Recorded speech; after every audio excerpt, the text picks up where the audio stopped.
Anthony Williams has been living in the UK since he was about 7 years old. He came over with his parents in the 70s from Jamaica, a former British colony.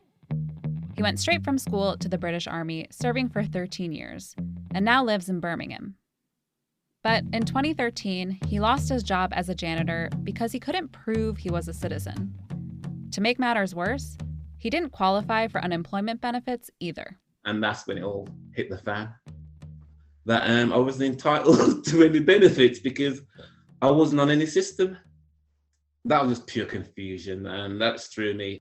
Anthony wasn't the only person experiencing this rude awakening. There's a name for the thousands of Black people in Britain who, like Anthony, suddenly, and for the first time, found their citizenship status in question. They're part of a group called the Windrush Generation.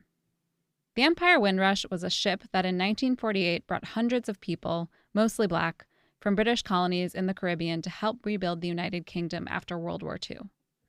From that point on, the UK saw a wave of arrivals from the islands that would last over the next 25 years. The earliest arrivals came over as citizens of the British Empire, and those who came later were granted all the rights provided to anyone born in the UK.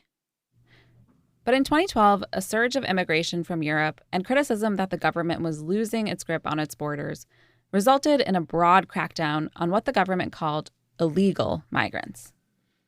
That made things complicated for people like Anthony, who had never been considered illegal migrants before, but who also didn't have the paperwork to prove their right to be in the country. Many lost access to jobs, education, healthcare.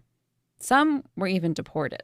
It was the Prime Minister of Barbados or someone had actually mentioned something to Theresa May regarding saying, we have a problem. There seem to be a lot of people getting deported back to our countries who've been in the UK 50 years. What's the problem? Then in 2018, after public outcry over the mistreatment of the Windrush Generation, something remarkable happened. The Windrush Generation helped to build the country that we are today. And I want to dispel any impression that my government is in some sense clamping down on Commonwealth citizens, particularly those in the Caribbean who built a life here.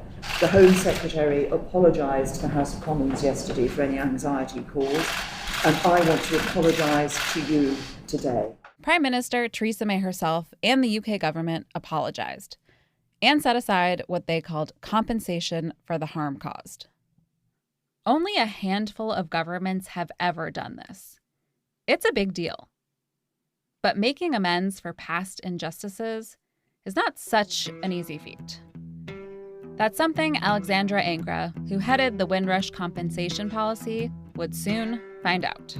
I thought that this was a real opportunity, having myself worked in the area of truth and reconciliation. But little did I know that really wasn't the plan.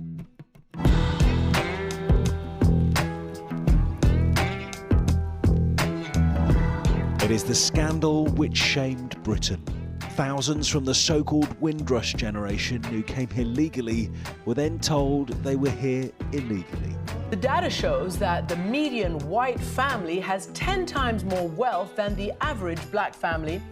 Economists often point to the absence of African-American generational wealth.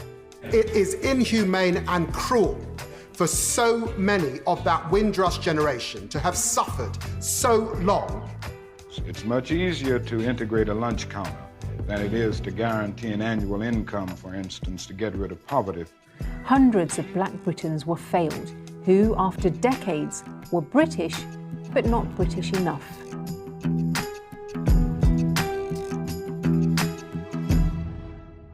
Welcome back to The Paycheck. I'm Jackie Simmons. And I'm Rebecca Greenfield. In our last episode, we talked about the movement to pay reparations in the United States. The money would go to descendants of people who were enslaved to acknowledge the harm done. And a knock-on effect is that it helps close the racial wealth gap. Last week, the House advanced a bill that would study reparations for descendants of slaves. But any payments to Black people still face a major uphill battle. There are other countries that have given cash payments to populations for persecution, including our friends just across the Atlantic. The UK is in the midst of what it calls a compensation scheme to pay back members of the Windrush Generation.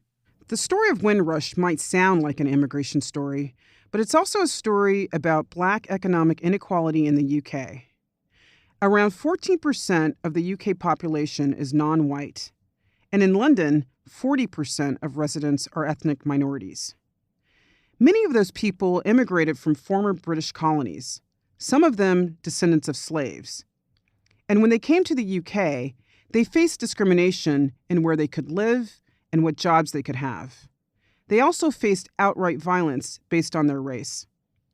Much like in the US, some of that historic discrimination manifests in a vast racial wealth gap today. A recent report found white British households have 9 times the median total wealth of a family headed by someone from a Black African background, and more than twice the proportion of Black people live in low-income households than white people. But the Windrush compensation scheme wasn't set up to address any of that. The government has approached it more like fixing a bureaucratic error, which is partly why it's less of a model and more of a cautionary tale. Olivia Konotey-Ahulu, a reporter in Bloomberg's London bureau, has more. Let's go back to Anthony Williams. He's the man you heard about at the start of the show. Things were fine for him until shortly after he started a job as a head janitor in 2013. He was then told he was no longer employable and he didn't have the right to work in the UK. A year earlier, Theresa May, who at that time was Home Secretary, and leading the government's new immigration strategy, brought in what would become known as the hostile environment. She introduced a series of new measures, which included requiring landlords, the National Health Service, charities and other organisations to carry out ID checks. The government also started a communication drive across London telling people who they called illegal immigrants to go home or face being arrested and detained. The aim was to make the UK a really harsh place to live for undocumented migrants. We want to ensure that only legal migrants have access to the labour market, free health services, housing, bank accounts and driving licences. And this is not just about making the UK a more hostile place for illegal migrants, it is also about fairness. The national, if you like, narrative was around, we've got to show that if you don't have the right to be here, we're going to make it really hostile, so you leave. Unfortunately, people who had the absolute right to be here, who had come from the Commonwealth, often with their parents, they were then being told, if you can't prove you've got the right to be here, we're going to take away your access to your job, to healthcare, to education. And this was shocking because, there'd always been this idea that if you'd come from the Commonwealth, you just had the right to be here. You didn't need to prove the right to be here. That's Alexandra Ankara from the Windrush Compensation Scheme.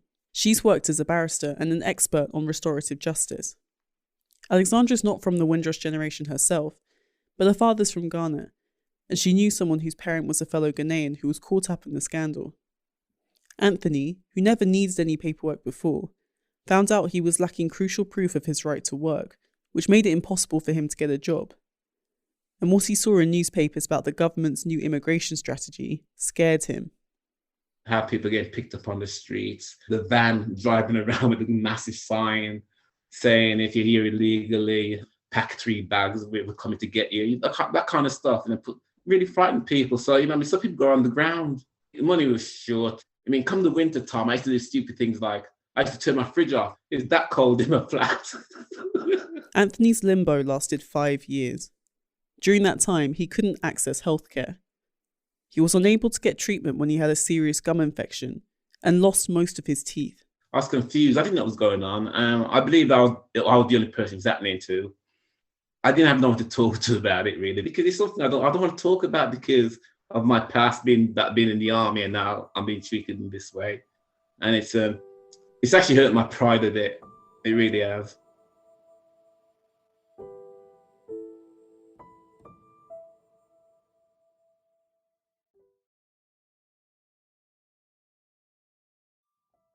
To really understand why this is a story about racial dynamics in the UK, we have to go back a few centuries, well before 1948, when the Empire Windrush sailed into the Tilbury docks in the east of England, carrying hundreds of people to help the country rebuild.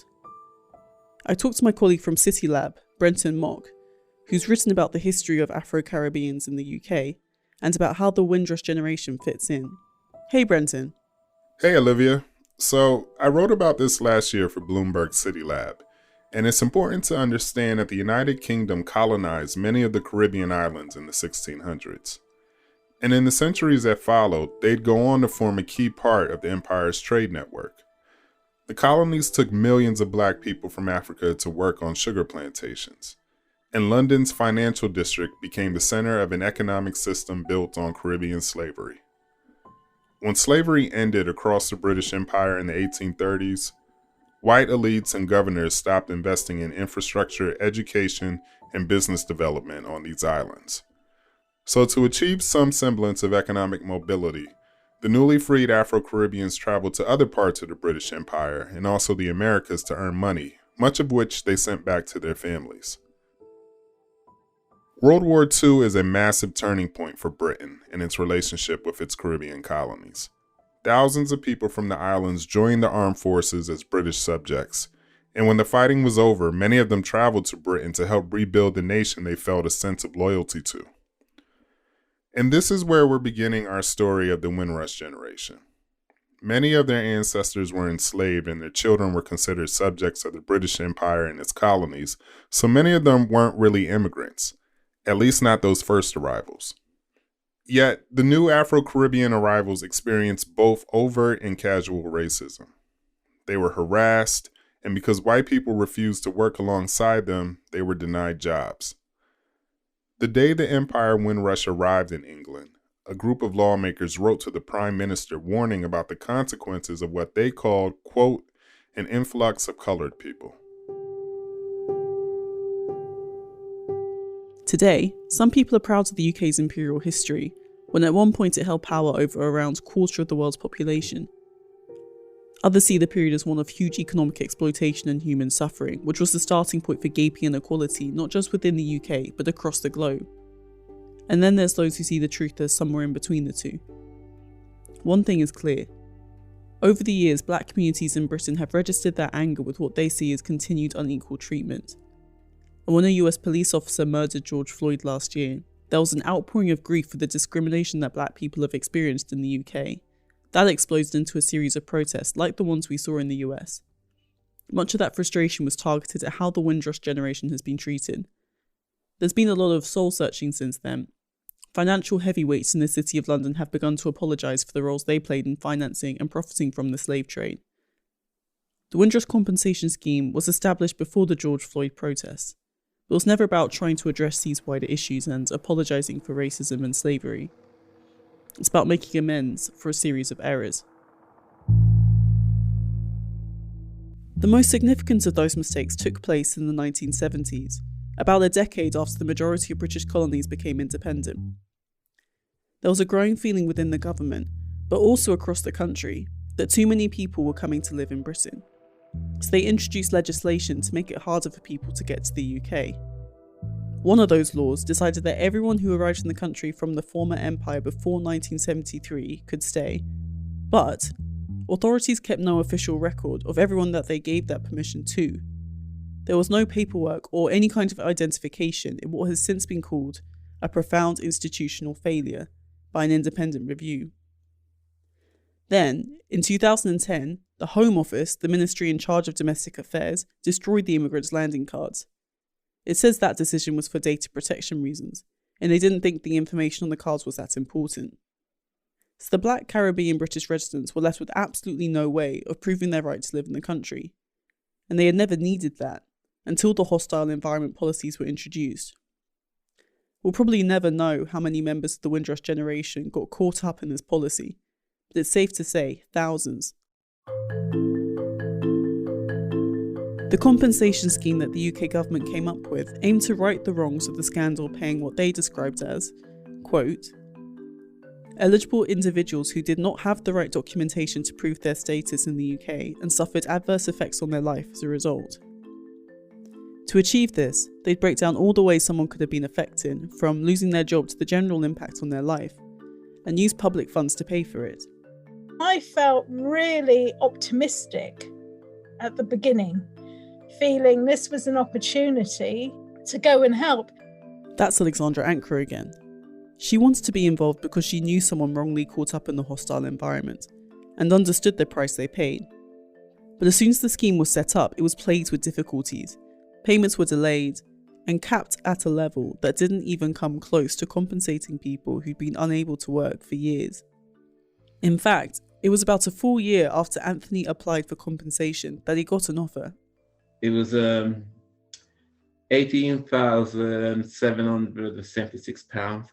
That's for 5 years of misery, 5 years of lost employment, 5 years of loss of access to any kind of medical treatment. I started laughing at first because I thought they were winding me up. Just under £19,000. It didn't come close to compensating Anthony for the years he hadn't worked. And he wasn't alone. The project faced an absolute avalanche of criticism. Part of the payments focused on loss of employment, but they were capped at the loss of a year's salary. Many people, like Anthony, had been out of work for 5 times as long. For others, the compensation was so delayed that they died before receiving anything. And some people question why the Home Office was even running the scheme at all, when the whole mess was their fault in the first place. There are a number of problems with the compensation scheme, and the obvious one is that the scheme itself lacks independence. The hostile environment policy was a policy that was implemented by the UK government, so there is a bit of a case of the government marking its own homework. That's Ravi Nair. He's a top London City lawyer who's worked on compensation schemes across Britain, including a case for one of the country's biggest football clubs involving a sexual abuse scandal. He's also studied other cases from around the world. He says that all the best attempts to right past wrongs have been efficient, transparent, fair, timely, and used experts. The Windrush compensation scheme hasn't always hit those markers. In October 2020, 226 individuals had been paid a total of £2,185,000, give or take. I mean, it doesn't take a great mathematician to work out that that means that each person received, on average, less than £10,000. Meanwhile, Alexandra, working with the team put together to get the compensation project up and running, started seeing cracks appear in the whole process. There was kind of chaos. It was a team that had been assembled at short notice, and it meant that we had a mixture of people. We had people with good hearts, and they were skilled and expert, but we also had people who were actually part of the system, and they were very much part of the problem.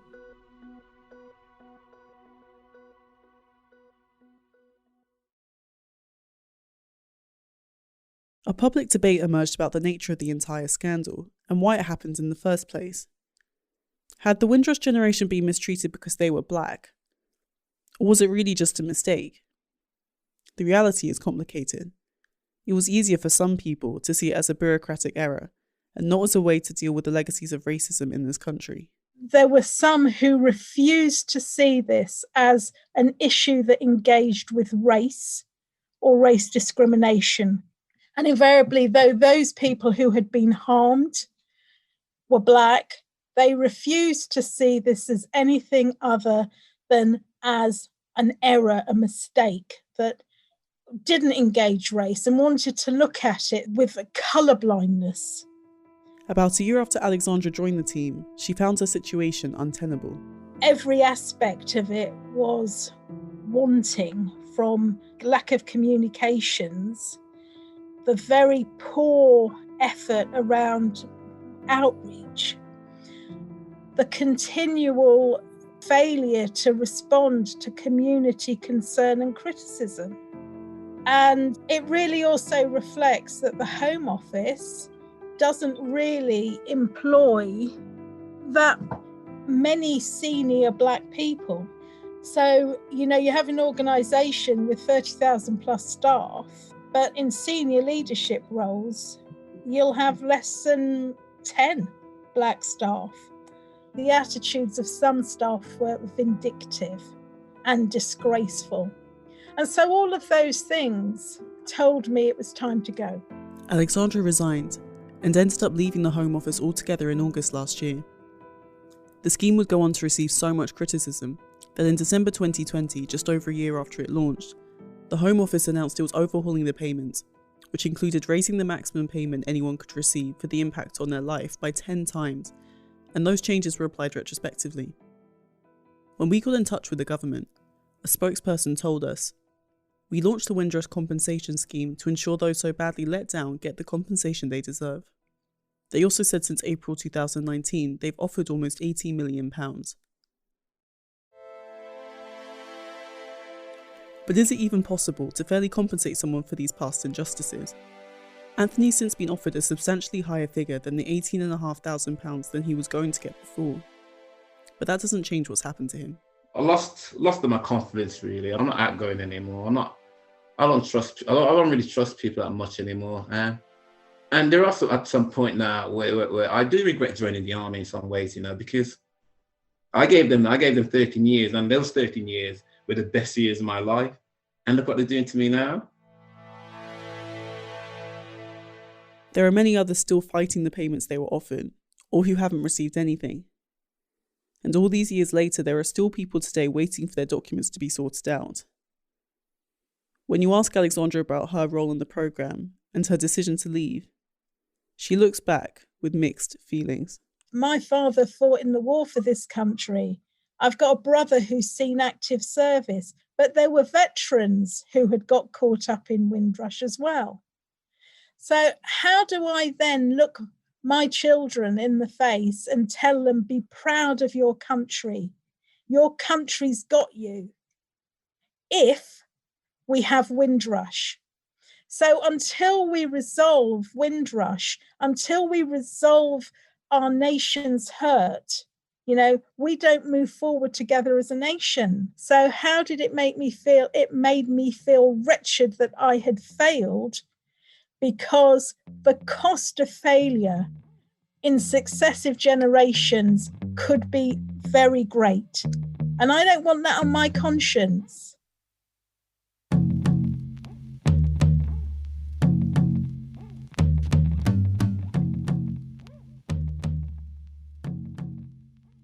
Last month, the UK released a report it commissioned on racial inequality. It tried to answer tough questions about why inequality between white people and ethnic minorities persist.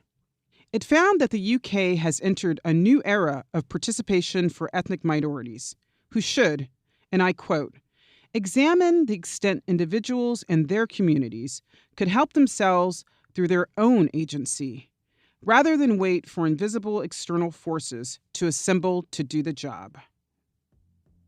This week, a group of United Nations experts rejected and condemned that report, stating, and again, this is verbatim, "It is stunning to read a report on race and ethnicity that repackages racist tropes and stereotypes into fact, twisting data and misapplying statistics." Next week on the season finale of The Paycheck, we explore what it might look like to really dig into America's racist past and atone for it. Mississippi sent 2 people to the U.S. Capitol. One is Jefferson Davis, who used to be the president of the Confederacy when it seceded from the Union. And then the second is James C. George, who was a U.S. Senator, a colonel in the Confederate Army during the Civil War, and also my great-great-great-grandfather. Also, he owned many slaves. Thanks for listening to The Paycheck. If you like this show, please rate, review, and subscribe wherever you get your podcasts. This episode was hosted by me, Rebecca Greenfield. And me, Jackie Simmons. Today's episode was edited by Caroline Alexander and Rebecca Greenfield. It was reported by Olivia Konotey-Ahulu and Brentin. This episode was produced by Lindsay Cradwell. We also had production help from Magnus Henriksen and editing help from Francesca Levy, Rakshita Saluja, Janet Paskin, and Jackie Simmons. Our original music is by Leo Sidran. Francesca Levy is Bloomberg's head of podcasts. We'll see you next time.